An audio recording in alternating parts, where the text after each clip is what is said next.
Hello and welcome to a brand new Arseblog, Arsecast right here on arseblog.com. How are you? Hope you're well, or at least dealing with last night's 3-2 defeat to Manchester United well enough to prepare yourself for an hour-long discussion on that on this particular podcast. That's what we've got. We were playing last night, so we've just recorded this morning. Got a conversation with Ryan Hunn from Stadio, Phil Costa from One Football, touching on all the aspects of that game. I'm not going to do too much waffle at the start of this because I think we need to just get on and get into that conversation. Just a couple of very quick things. One, thank you very much to everybody who sent kind wishes and messages regarding the Football Supporters Association Award, the award that we won on Monday. Got there in the end. Fan Media of the Year, which includes the podcast, which includes arseblog.com, which includes Arseblog News, all the coverage we do of the men, the women, the youth team and everything else. And we're very happy to have picked up that award. It is, or it was based on your votes. So if you voted, thank you very much indeed. We really, really appreciate it. And we'll keep doing what we're doing and hopefully we can make it 3 in a row next year. The other quick thing is to all the people who sent messages on Twitter and everywhere else saying that the Arsecast was the number 1, the number 2, or in their most listened to podcasts of the year on Spotify, because Spotify do their "this is what you did on Spotify" thing, and there were loads of them and just way too many to reply to all of them individually. But if you're listening to this, which I'm sure you are, because the reason you sent those messages is because you listened to the podcast, thanks a million. Thank you so much for your continued support and for your ears. We really, really appreciate your ears. They're great. And the sound that we put in them, the fact that you like it, it means a lot to us. Okay, let's get on with this. It was a very frustrating night at Old Trafford, a disappointing night as well. And I think there are plenty of issues for us to discuss. So let's go right ahead and do that. First up from One Football, it's Phil Costa. Hello, Phil. Hi, Andrew. How's it going? It's fine. Well, not great, but anyway, we'll get to that. And from Stadio, we've got Ryan Hunn. Hello, Ryan. Hey, Andrew. Phil, let me start with you. I think when you analyse a game like this, you look at the lineup first and foremost, and there were maybe a couple of surprises in there. Bukayo Saka didn't make it, so Gabriel Martinelli started. But I think the one people will focus on primarily is Mohamed Elneny in central midfield. It was his first start of the season. And I suppose if you're looking at it to try and see the logic of it, it worked really well at Old Trafford last season. But just because it worked well at Old Trafford last season, I'm not sure that's the reason to go for it. It felt a little bit to me like that was the driving force behind the decision, which is quite strange because a lot of what Arteta has done in the last few weeks have been based on what you might call a meritocracy, or how well people are playing. And when Albert Sambi Lokonga had a bit of a tough time against Liverpool, he showed faith in him and played him in the next game, and he played very, very well against Newcastle. So how did you view that decision? I thought it was strange. When the kind of the pre-match murmurs are coming out and you can see, who's coming off the bus and who's doing the media duties and stuff. And then I think it was Chris Wheatley say Elneny was starting, and I'm kind of like a bit confused because he's played 6 minutes before, or 63 minutes or something stupid like that before starting this game of Premier League minutes. And it's what you said before. Sambi played very well against Newcastle. I think he was probably one of our best players on the day. And I just found it very strange because I put myself in Arteta's shoes and I kind of wanted to understand his thinking.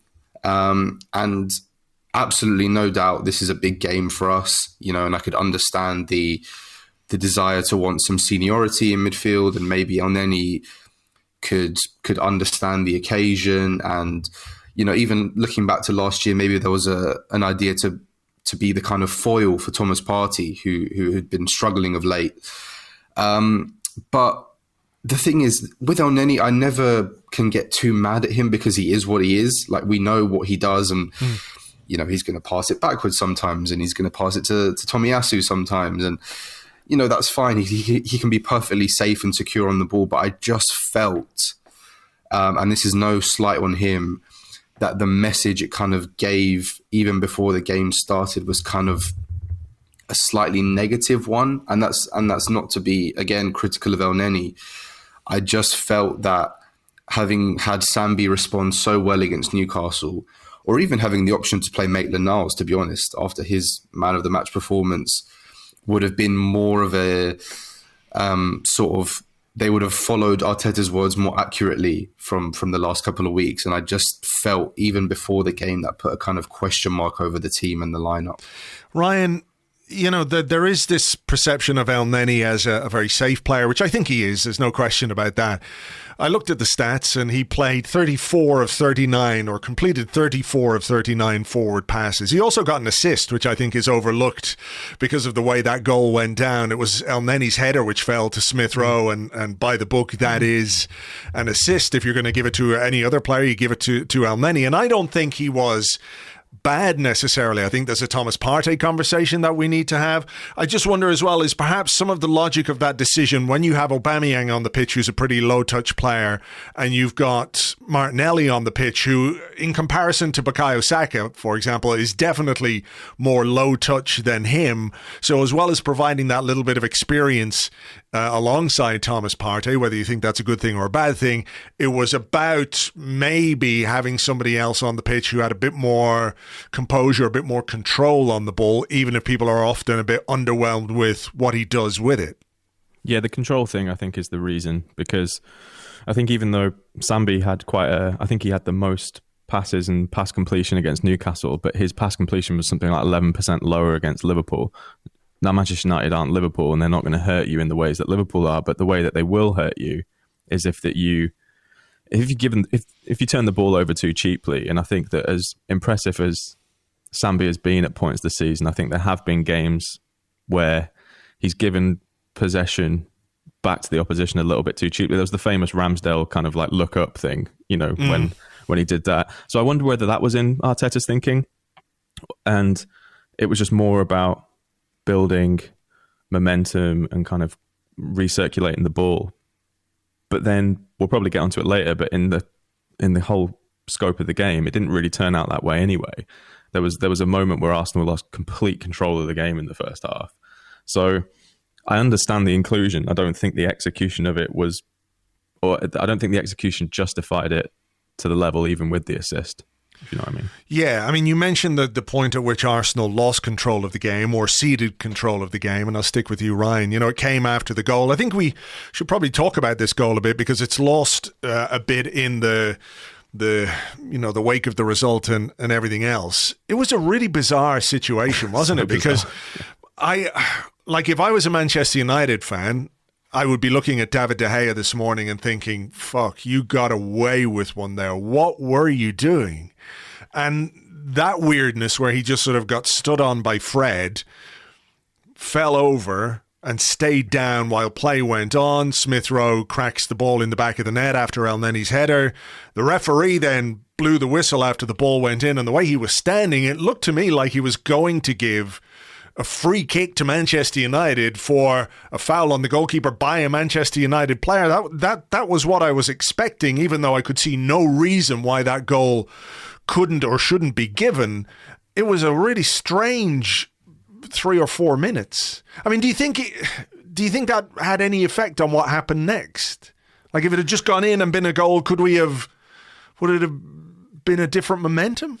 Do you know what? I think so, actually. I think because you could see that, well, I mean, first of all, there were a couple of people being like, what the hell are Arsenal doing here? And I looked at it, and from the point of where the ball comes out to Elneny, I think from the moment of contact on De Gea from Fred to when the ball is in the back of the net, I think there's 4 seconds.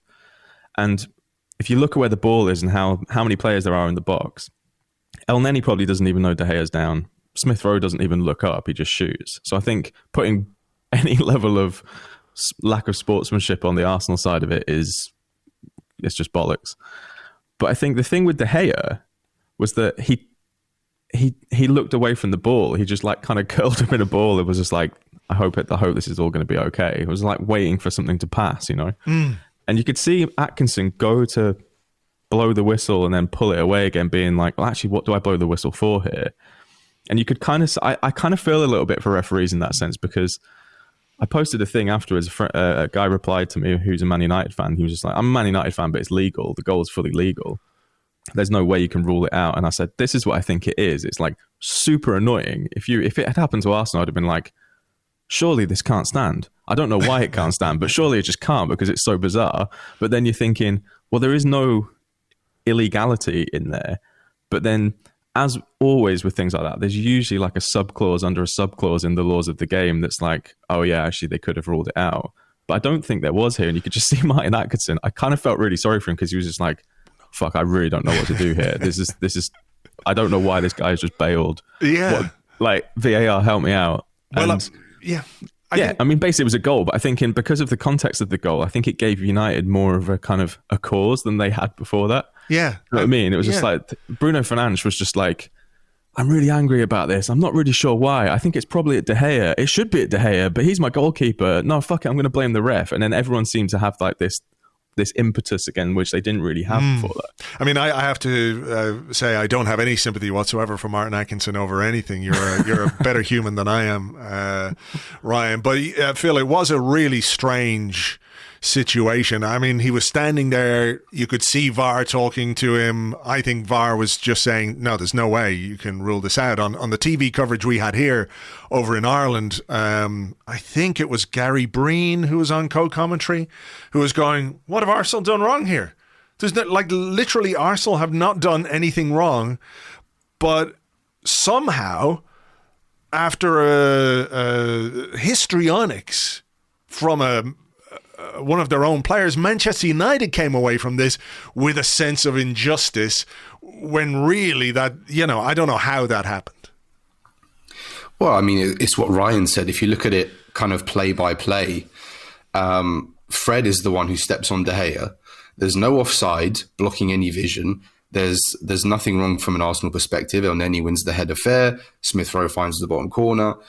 But for me, obviously it was a bizarre sequence, but the most annoying thing for me was that not a single Arsenal player actually appealed the decision when he blew up initially. They all just kind of got back into their positions and were walking away from the incident. And I was like, what are you doing? I was up in my living room like screaming that there's nothing wrong with that. This is perfectly fine.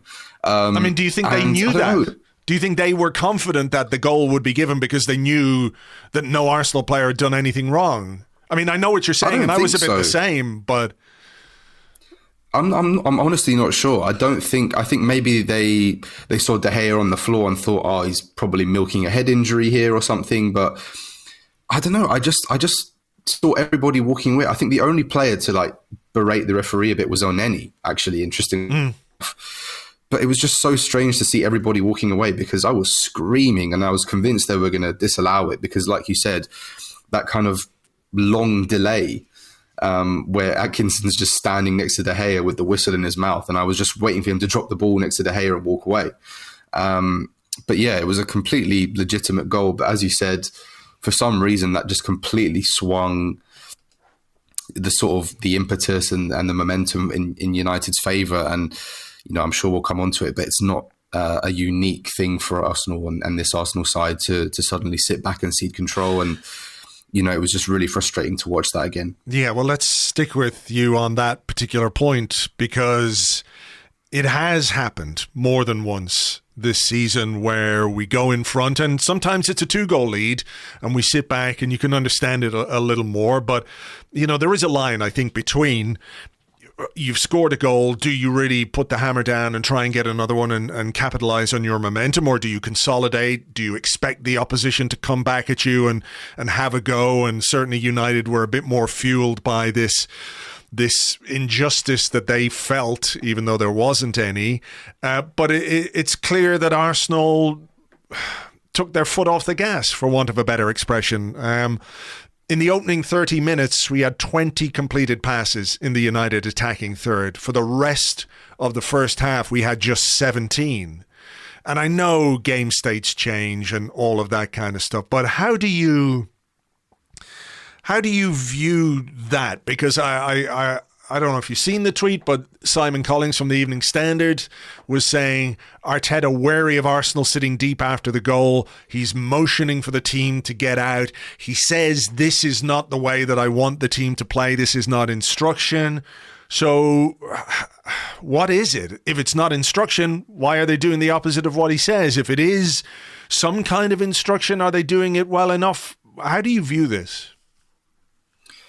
It's a really difficult one because obviously we're not privy to everything that happens, behind the scenes. But I think if you look at the team and you consider it's a young side, we know that maybe their natural tendency is to kind of defend what they've got. But it's what we were talking before about the selection of El Neni, who theoretically was in to force more control. And in that period after we scored to half-time, our midfield was a complete disaster. The ball was a potato and Thomas Partey and El Neni could not wait to get rid of it. There was bad first touches, there were under-hit passes, there were misplaced passes. And, United weren't even pressing us. It was a couple of, just a standards, thing when Bruno Fernandes would push up, Sancho would push up, but there was no kind of intent to press. And we just did not want that ball. I think, even when it went wide to Nuno Tavares or Tomiyasu, they were just putting it down the line for nobody. And it was you just keep the ball for a few minutes, and it was really kind of disappointing because, they didn't even put the burners on. They were still chasing the equalizer, but I never felt in any way that United were pushing us. And the thing with sitting back is there's two kinds.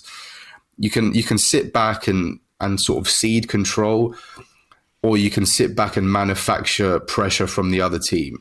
And if you give a team like Manchester United that kind of time on the ball and that kind of, territorial domination, no matter how bad they've been playing, they can always hurt you because they've got Jadon Sancho playing, they've got Bruno Fernandes playing, they've got Ronaldo in and around the box, who's probably the best one-touch finisher we've ever seen.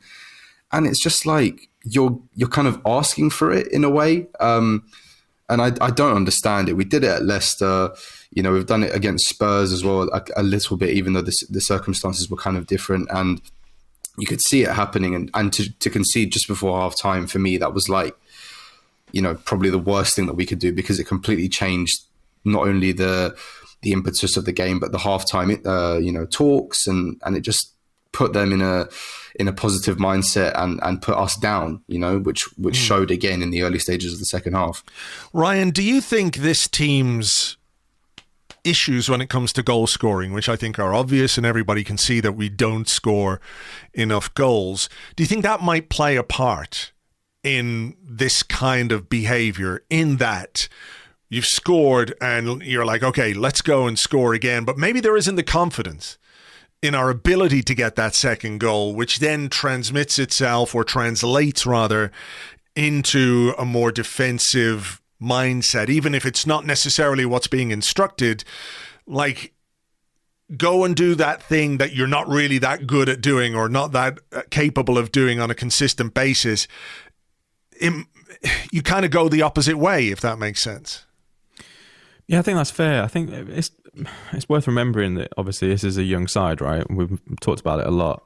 But I think what often happens with young sides when they kind of start to develop is that they're so naive. They're just it's like when you see videos of when people bring kittens home and they're just always on someone's head, or they're climbing up on crazy shit, and you're just fuck, they're really fun, this lot, but they don't really know what they're doing.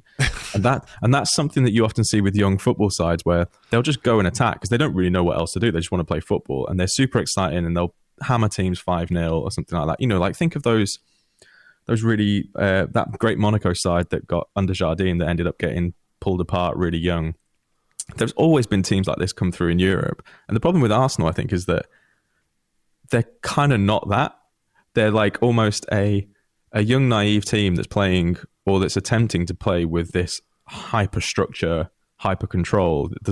And then you kind of don't really get any of either. You don't get the watertight defense where you, like Liverpool a couple of years ago, when you're just like, if Liverpool score, you're not winning. You're just not winning.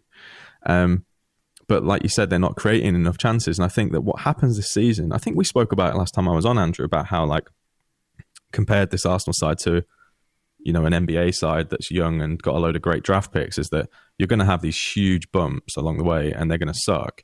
But if the patience is there, then this will develop into a really good team.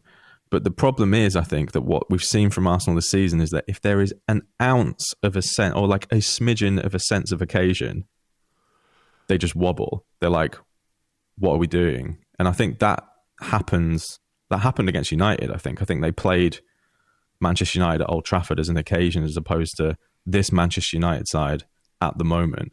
And I think that, like Phil said, the hot potato thing was perfect, because this is a United side that, even though in the last two games they've shown signs of potentially having an idea of maybe how to press with more coaching, there were points after that goal that Arsenal were making them look like 2011 Dortmund. You know, it was just like, whoa, Arsenal can't get out. Why can't Arsenal get out? Why do Arsenal feel like they're smothered? And there isn't any real cohesion in the Manchester United press. It wasn't really... It wasn't super worrying. So I think there is just a sense of kind of like, what now? Sometimes when Arsenal take the lead in games like this, and when they're away from home, I think the Spurs game was probably a bit of an anomaly, because it was just like, well, we're at home. This is the derby. The crowd were amazing at the Emirates that day. Here, it's a little bit like something's probably going to go wrong, isn't it? You can kind of almost sense it. Everyone's looking around at each other, and like you can just kind of sense there's just this nervousness, which is concerning, and I don't really know what the answer to that is, to be honest. Phil, we can talk about that collective issue, and I don't know that we have necessarily a good explanation as to why it happens and why it keeps happening. But, you know, I suppose when there is a man in charge of a team and it displays the same traits over and over again, you've got to look at the manager. You've got to question the instruction, the coaching, the preparation, the organization, the in-game management, which I think we'll come to now in a few minutes. But would it be also fair to say, you know, playing devil's advocate a little bit here, that the reason we got nothing from this game, while in part down to that ceding of control and possession in the first half, was probably more down to individual errors and defensive deficiencies rather than a collective structural issue? Yeah, I think, you know, that's a reasonable kind of a decision to come to. I mean, for me, what happens is when you cede so much control, they were gradually pushing us further and further back. And it's interesting because, you know, Fred for me is, you know, bang average. But it's his kind of third man running, not only for the first goal where he runs off El Neni, but the third goal that he runs off Odegaard as well for the penalty, that he's kind of the game breaker in that sense. And it was just kind of, for me, the second goal as well was Nuno Tavares pushing forward and a sloppy touch from Emil Smith-Rowe, and then that whole right side. Sorry, for the first goal, or was it Ronaldo's one when Nuno Tavares pushed forward, and then obviously Odegaard had that kind of bizarre moment of, I don't even know what he was thinking there. It was just the most crazy challenge. I think he probably realised that Fred got a yard on him and was like, panic mode. I'm just going to try and get the ball here in a last-ditch attempt. But again, there was a couple of other moments, like when Ben White gave me Mustafi flashbacks with Ronaldo in the corner, and I was like, don't dive in there. Ronaldo was going nowhere. He's not going to outrun you. He's 55 years old, and you've basically given him the whole left side because you dived in really stupidly. And there was another moment where Thomas Partey just turned, and I don't know whether he didn't get a shout or he was just completely unaware of his surroundings, but he turned right into Bruno Fernandes and they nearly scored from that. And I was like, man, just little things like that, they're going to hurt you. They're going to punish you if you keep doing them. And it's frustrating because I don't think United were, putting us under any real pressure during the whole game. But as we said before, they have quality that's going to hurt you. And, no matter what position they're in at Old Trafford, no matter what their form is, their individual quality can hurt you. And when I saw Ronaldo stepping up for that penalty, I mean, did either of you think that Ramsdale was going to save it? No. For me, that was always going to hit the back of the net. And it annoys me because I hate the feeling of feeling like the opposition don't have to work for their goals. And I felt yesterday that every goal was very simple and kind of handed to them in a sense, because if you look through each one individually, El Neni could have been sharper to track the run of Fred for the first one. I mean, Sancho, to be fair, did very well for the first one, but I felt like El Neni completely lost Fred coming into the box. Second one, Nuno Tavares has left a gaping hole down our left, their right, which Bruno Fernandes just picks out Ronaldo. And the third one, again, Odegaard's too slow to the run from Fred, and just loses his composure for that 1 second, and it's a penalty. I mean, I don't know how Atkinson didn't give that. Yeah, me neither. From the first moment, because it was clear. But yeah, that's the overriding feeling that I have. I hate it when we make it easy for the opposition, because I think generally we've done well defensively this year. But you just see a couple of those moments and you're like, man, that's, one or two things changing and those goals don't happen. So for me, the overriding feeling is kind of one of frustration, because I think they could have been avoided. Yeah, Ryan, I think you can look at every goal, and when you've got all the replays and you can watch them again, you can say, well, that guy should have done this and that guy should have done that. But I think it's very applicable to the goals that we conceded, that, we had chances to do better defensively.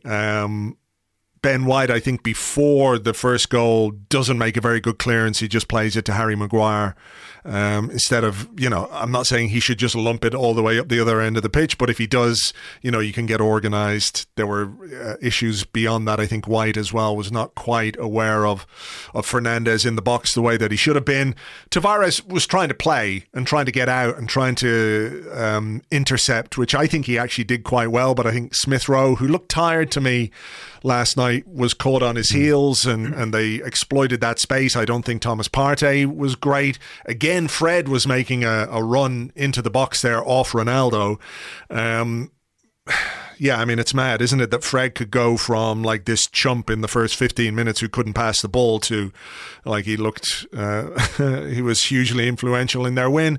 And the Odegaard tackle, stupid, clumsy, daft, whatever you want to call it, particularly frustrating given that he was the one who got us back into the game after Ronaldo had scored, which I thought was actually quite a pleasing aspect to that second half, because I was like, oh God, here we go. I don't want to see Ronaldo celebrating at the best of times, but we cut short those celebrations. It was like 2 minutes. We scored a goal, a pretty simple goal, and one which I think if you're a Manchester United fan, you're looking at it and you're going, why are all our defenders running towards the goal rather than like being anywhere near aware of where the Arsenal players are? Odegaard, good finish with his right foot into the bottom corner. It's 2-2. It's still there, but that third mistake, I'm not here to crucify the guy, but, it ultimately proved the match-winning one for Manchester United. Yeah, I think the whole... I was thinking after the game about how weird the whole thing was in general. It was that... I was texting a friend of mine, he just said, ultimately talent has won today. And I think that was a really interesting point that he made, because if you step back and think about it in the wider context of it, Man United should be beating Arsenal 3-2 at Old Trafford at the moment. If you think about what they've spent, the players that they've signed and the players that they have, even though they're going through this kind of managerial transition, this is kind of a result that should happen. So in one sense, it's easy to compartmentalize it in that sense and being like, well, if you actually look at how much, for example, Manchester United have spent in transfer fees over the last however long and who they've signed with that money, yeah, I could kind of take a 3-2 defeat. But then when you actually watch the game itself, it's like, man, we should have been out of sight, really. We shouldn't, these guys should not have had a sniff. So it's this real kind of like, oh man, that sucks. But there is an understanding there that obviously this is Manchester United, for example, are what you'd call like a win now squad, right? They are a win. They've been put together to win now. Arsenal are way off that at the moment, and yet in the game itself, like Phil said and like you said, it's like we basically just handed them everything. So I came away from it thinking a little bit like this without doubt, for example, was the most frustrating and annoying result of the season, because I think those early games, the Brentford one, I think we said on the last time we spoke, Andrew, like Brentford, even though they've had a bit of a sticky run, they're going to take a lot of points off some really good teams this season. I don't think losing to them on the first day of the season is a massively wild result.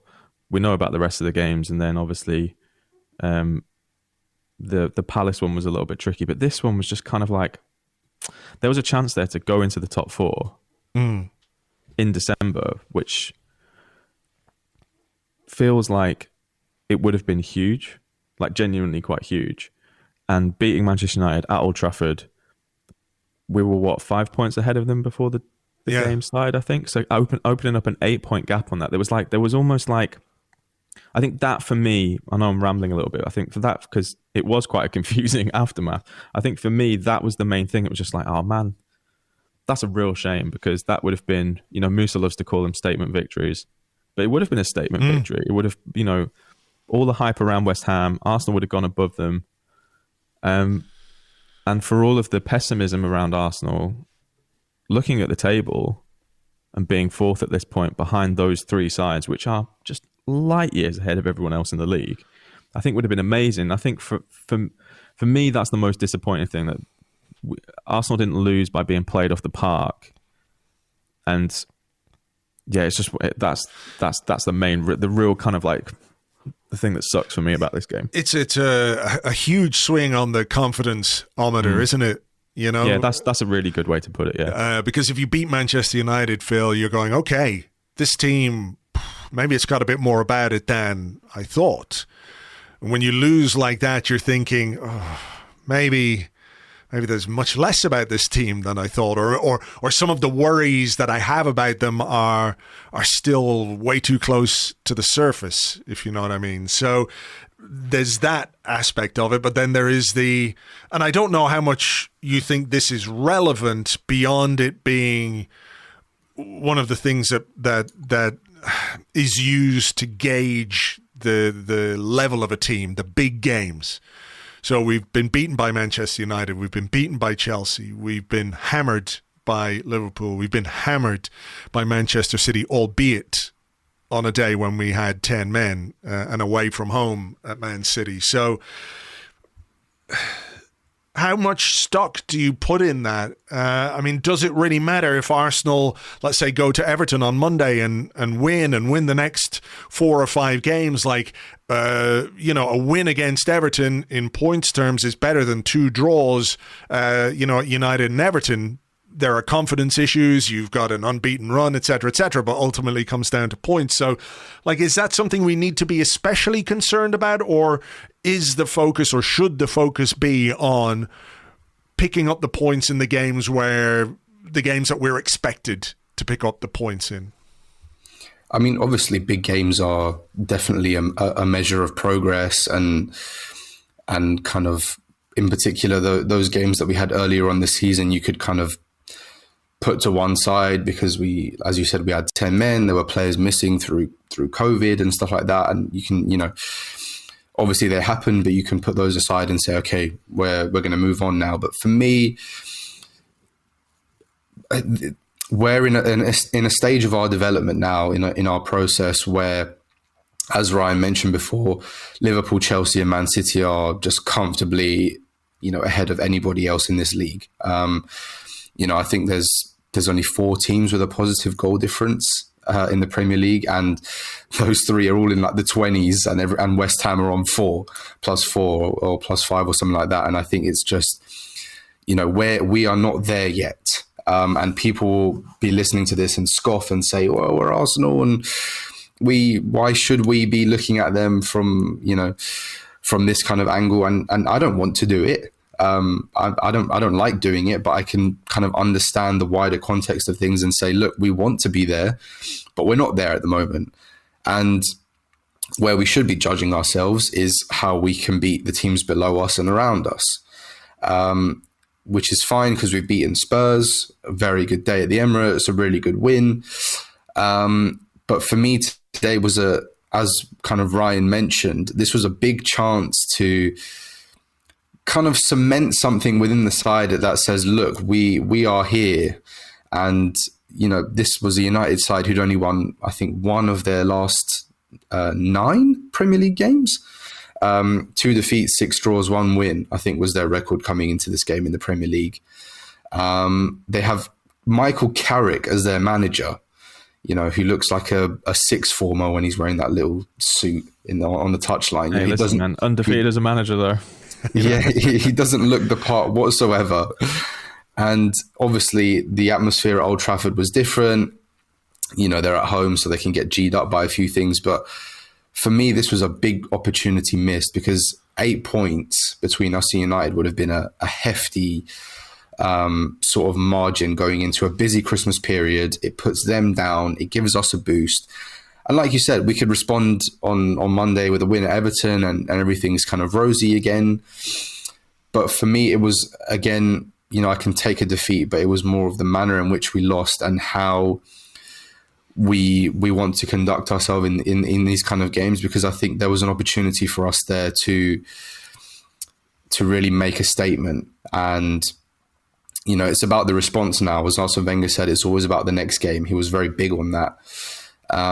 But for me, there was a big opportunity here to kind of make something stick for this Arsenal side. And for me, I mean, I'm sure we'll get onto it, but there was a lot of disappointment from me in our quote unquote senior players, who Arteta referenced after the game, actually, quite scathingly. And he said, you know, they need to set the example and the young players need to follow. And I think when we needed them yesterday, they were kind of nowhere to be found, which is, again, another disappointment and another frustrating angle to this game.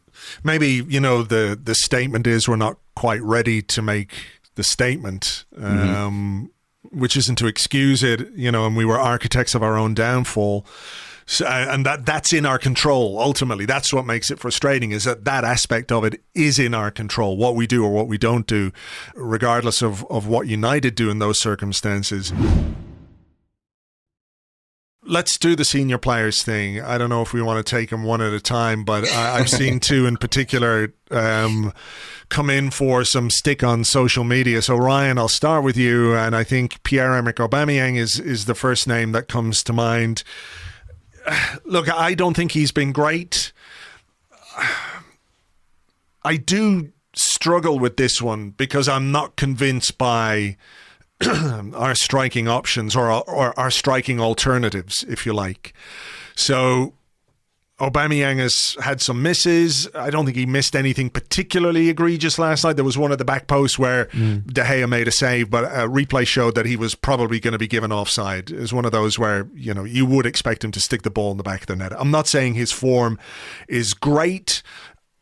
I mentioned this on the preview podcast with Lewis over on Patreon, where I'm a little bit, I find it, a player out of form is easy. I get it.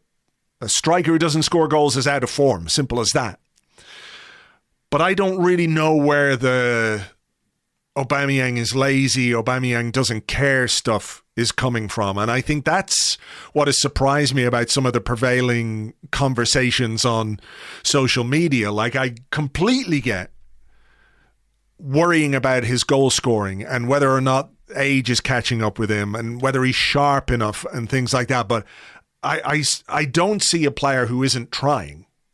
I see a player who isn't scoring, but not through lack of just standing around doing nothing. And I also think that whichever striker you put in this current system is going to face the same issue in terms of paucity of chances, where a miss is more egregious because you don't get the opportunity to make up for it, because you don't get the service. I was thinking about this the other day, and I have no insight into this, but I wonder whether the captaincy is weighing a little bit heavy on Aubameyang, because I think he strikes me as a guy who takes that responsibility very seriously. But I also think that when you're leading the line in a side that's not scoring many goals, and you're the main striker, that's also quite a hefty responsibility. If you look at his career, he's always kind of thrived. He's never really been like a super dominant alpha number 9. Like, he's not like a Haaland, for example, who was just like, give me the ball, I'm going to bully everyone and, just kind of flex for the camera. He's always kind of, even in those Dortmund sides where he got turbocharged under Tuchel, he was very much like in this kind of collective sense, part of the squad, if that makes sense.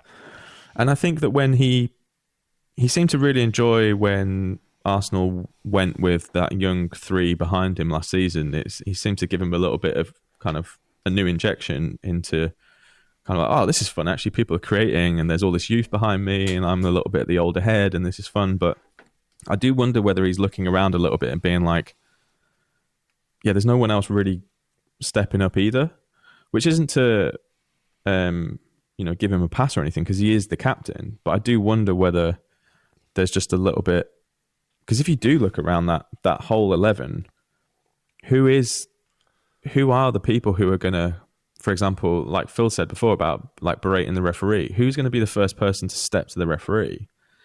And I think even though it's an intangible and it's one of those kind of, those like heart and effort and all of that kind of stuff, I do wonder whether, because I think Aubameyang is quite sensitive to what it means. Like he really wanted to stay at Arsenal, for example. I think it means a lot to him, and I do wonder whether just that whole sense of responsibility is a little bit too much, and he could do with a couple of extra pair of hands to kind of spread the weight. And he's always been a streaky striker, but I think that when there are no other options, I think I think we've all been in different areas of life where it's kind of like, oh shit, if I don't do this then it's not going to get done, and that kind of weighs a little bit heavier. Imagine doing that in front of like 80,000 people who are just being like, you're shit mate, like every week. It's kind of yeah I don't know, maybe I'm being too kind because he has paid a lot of money to play football, but I think it's just Arsenal have done really well in addressing certain weaknesses within the squad, and I think giving Aubameyang a little bit of help up top, I think, is the next big step. How do you view Aubameyang, Phil, before we go on to Thomas Partey? Because I think there's a sense that when he doesn't score, we look for him to do the things that he's not really that good at. Like if he's not scoring, okay, you drop, you get involved, you link the play, etc., etc. I'm not saying he can't do those things. I think we've seen him do that. But like in the end, we're asking a player to be something he's not.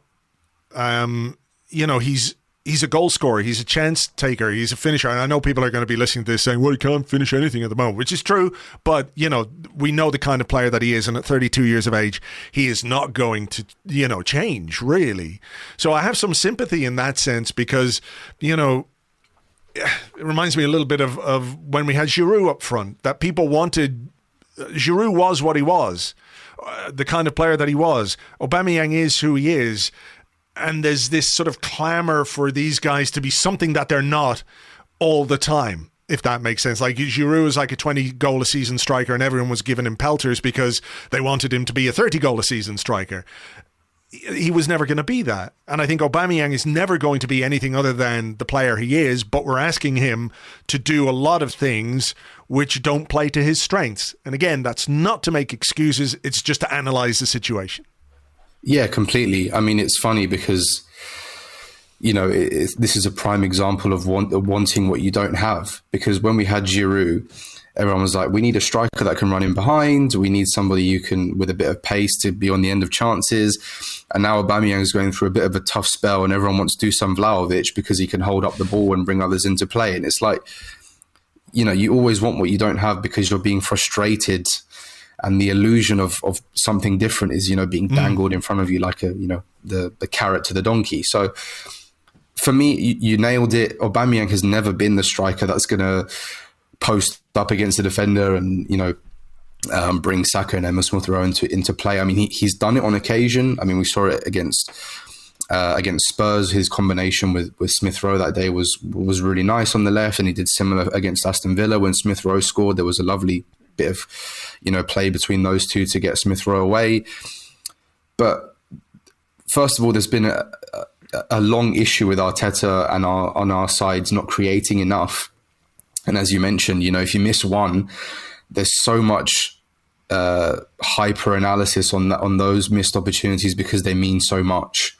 And for me, that's a big issue that we've had. But I also look at Aubameyang and I see a shadow of himself in front of goal. I mean, there was that one chance where Martinelli just kind of took it by the scruff of the neck and took 3 players out of the game in the middle, played a really nice pass into his stride. He kind of cut back, and the shot that just sort of dribbled into De Gea, and I was just looking at the screen and I put my head in my hands and I was like, that's bad. That's really bad. And there was even an opportunity to give it back to Martinelli because everyone was suddenly drawn to Aubameyang. And you see Martinelli on the right completely unmarked, and just a little bit of awareness there would have put Martinelli in on goal. But, how many times have we seen him? I'm thinking of that goal against Fulham, that goal against Liverpool in the Community Shield, where he gets it on that left-hand side and just bends one into the corner. And that effort was just pathetic. I mean, and even the one where he was called offside from the little flick on from Martinelli. I mean, how do you not connect with that? I mean, it wasn't fast. It was at a nice height. He'd arrived perfectly on the situation. There was nothing really difficult about that finish, and he just puts it straight at De Gea. And it's like, I don't know whether it's a mental thing with him at the moment. I definitely agree that there's a burden on him. That's, the other players need to weigh in as well. And it's difficult because let's say you want to bring him out. Who do you put in? Because Lacazette, you can put him there, but he hasn't scored this season. He scored 1 goal in the Premier League. And Nketiah is leaving. So why would we put our stock into him? Maybe there's a case for Martinelli now. But again, do you really want a front 3 of Smith Rowe on the left, Saka on the right, and Martinelli up front? It's, we've put ourselves in a really tough spot here. And in some ways, I sympathise for Aubameyang because I feel like there's a lot going against him, and the team is generally quite weak up front. We don't score many goals. We know that it's been a problem for a long time, but I also feel like he needs to improve as well. And I don't think it's an effort thing because he's the player that's completed the most pressures under Arteta this year. I think there's been a big swing in his defensive work. So all that stuff about effort and he doesn't care anymore for me is you can't measure that. It's intangible for me. That's nonsense. But there's just something about him, and I think his shoulders are down, his facial expressions are down, and you can really feel it with him when he's not on it. And he's just going through another tough spell at the moment, and we kind of need to get him out of this funk because we're going to struggle. Yeah, a goal would be the tonic, I think, for Aubameyang. It's a confidence thing for strikers, and it's not unusual, but like you say, it's hard not to worry because the alternatives and the options that we have are not particularly great. I want to come to maybe a couple of players, just based on the last part of the Manchester United game in a moment. But Ryan, Thomas Partey, another disappointing kind of night for him. And even afterwards, he admitted himself, he said, I have to keep doing my best, keep trying and come back to my best because the team needs me. So there's an acknowledgement on his part that he's not at the level that he wants to be, that any of us want him to be at. I find this one a really difficult one to analyze because I think the quality is there. Certainly when he signed, everyone acknowledged this is a top-class central midfield player who, for whatever reason, we have not seen the best of on a consistent basis at Arsenal. Yeah, I think he's someone who really thrives with having someone there to kind of shoulder the burden. I actually think he really misses Granit Xhaka because I think Granit Xhaka is very much like the bad cop to Partey's maybe like cool cop. And but I think there are still moments there in every game, even when he plays poorly, there are just moments there that you're like, yeah, not many midfielders in the Premier League can do that. There was a moment he had last night actually where I think took the ball in. I think it was the second half, and it was just a couple of touches that completely took 2 Man United players out of the game, and then he released, I think it was Nuno Tavares down the left side, and I was just like, that was just no effort for you. That's just so like kind of natural, and I think that his. I mean, I still think he's going to come good, because I just think he's ultimately too good not to be a good signing for Arsenal. I am concerned. I think, again, there's an element there of, similar to the Aubameyang thing, where he's gone from being not the senior member of that midfield to all of a sudden having to kind of bring Sambi along with him. And then he comes in and isn't really... and then he has a strange kind of role within the squad now, I think, compared to what he used to. So I am concerned about Thomas Partey, but I think if also just confidence and form and stuff like that is I think it's something that gets overlooked so much, and just a lot of people expect players to be robotic. You know, we're not playing FIFA. It's not like next game and everyone's 100%. It's way more complex than that. I don't think I'm as concerned as a lot of people are, but I'm a lot more concerned than I was maybe 6 months ago, let's say. Phil, quick thoughts on Thomas Partey? Yeah, actually, that finishing statement from Ryan is kind of where I'm at now. I'm a big advocate for Thomas Partey. I think when he's on it, he's comfortably our best midfielder. I think, you know, it's frustrating because in pre-season he was looking really sharp, and then he had that stupid injury against Chelsea, which put him back again. And then he obviously needs a couple of weeks to get back to full fitness. But there's an article written by James in The Athletic this morning, which is kind of centered around why Arsenal are ceding control and sitting back. And there's a segment on Thomas Partey that's absolutely damning. And his metrics are down like considerably. It's not just a little bit here and there. It's like touches are down, interceptions are down, duels are down, pass completion is down, passes per game are down, dribbles are down. And it's like, wow, what you're seeing comes to life with those numbers. And, you know, I'm a really big fan of his. I think when he's on top form, he can be a really elite two-way midfielder. That's what we were buying. You know, at Atletico, he was a two-way midfielder who could do everything. But there were some moments yesterday where his passing was awful. Really, really bad. There was one in the first half, under no pressure. We had Tomiyasu and Martinelli both on the right-hand side in acres of space. And he just gave it straight to Alex Telles. And I was like, man, and he put his head down and he was like jogging back. And we need more from him. This is supposed to be our big statement signing in midfield. We need him to step up. And I completely understand he's been injured.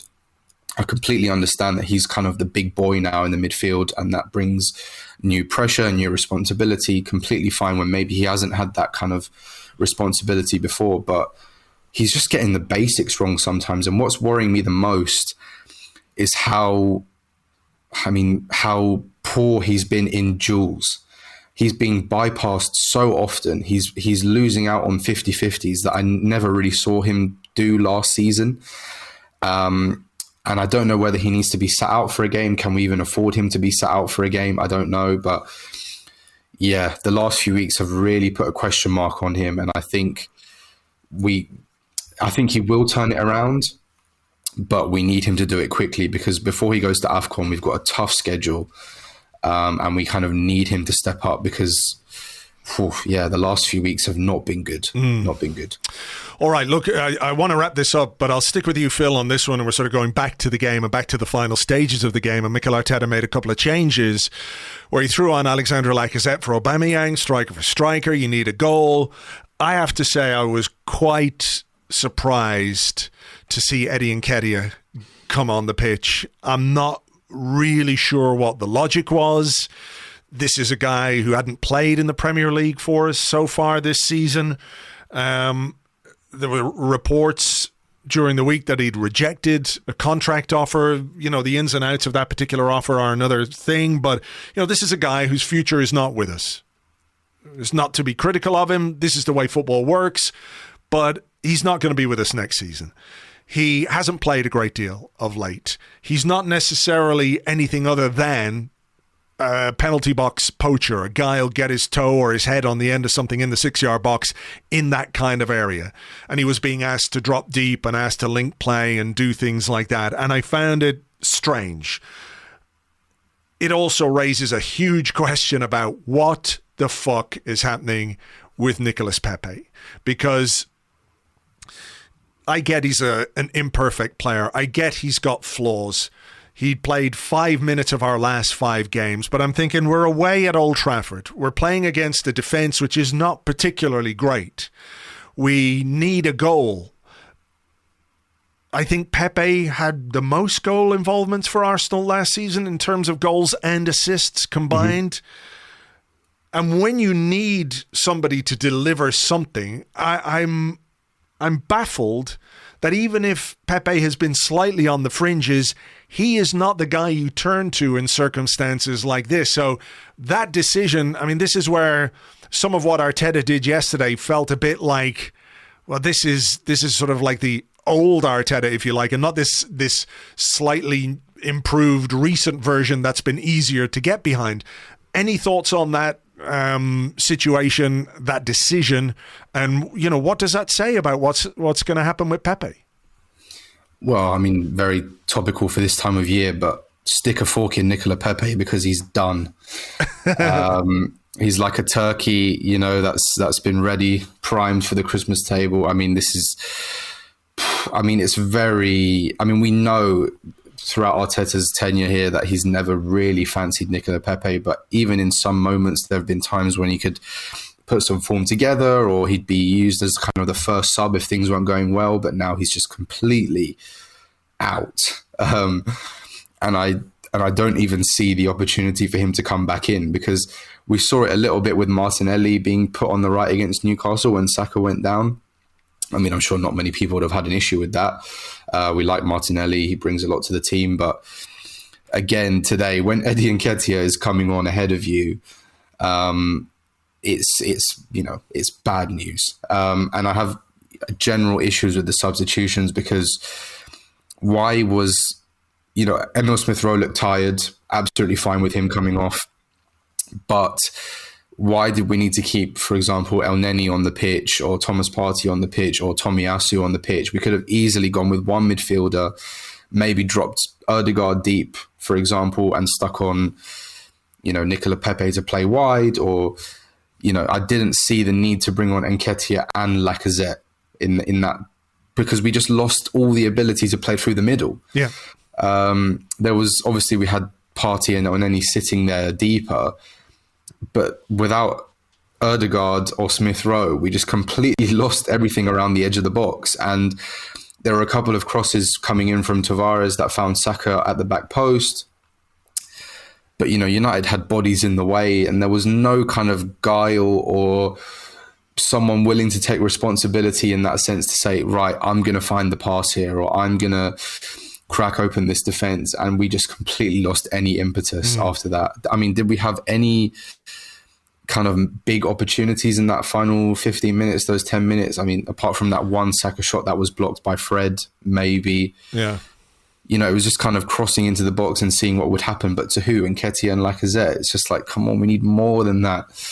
And yeah, I personally didn't understand it. I thought the substitutions were damning for Pepe. It was damning on Arteta in the sense that he's bringing on players who maybe have nothing to contribute, and it was damning in the in-game sense, in that they didn't really offer us anything at all. In fact, I think they kind of hindered us. Yeah. So it was just kind of a triple whammy of bad stuff. And,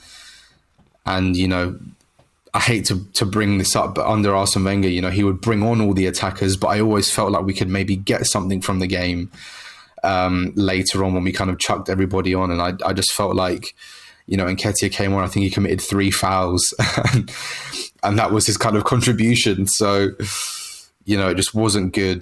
And yeah, in terms of the wider aspect, I think there was a lot to worry about for in terms of the subliminal messaging for a few of our players. Yeah, I mean, it was telling, I think, in the final 10, 15 minutes, Ryan, that United were quite happy to let Mohamed El Neni have the ball as much as he wanted. I think 36% of his completed passes last night took place in the last 16 minutes.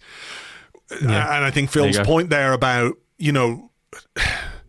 like not having anything in terms of creativity and build-up and structure, or even just that little bit of chaos factor. I thought Martinelli really tried his hardest to get us back into the game, had some moments where he tried to make things happen, but that's not enough. You can't just give the ball to a 20-year-old. It reminded me at times of Saka last season, where our plan was, well, just give it to Saka on the right-hand side and hopefully he'll do something with it. And we asked Martinelli to do something similar last night from the left-hand side without, Sambi, for example, had 6 key passes against Newcastle.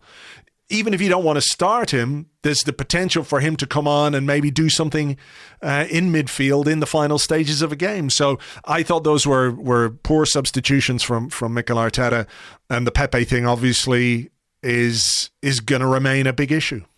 Yeah, I was thinking about around the hour mark, how would I change this? And obviously, not an elite manager, in case anyone hasn't noticed. But I was thinking, actually, do you know what? Because there was a period where all of a sudden, everyone, Man United and Arsenal players, all looked completely knackered. Like everyone on the football pitch looked completely knackered.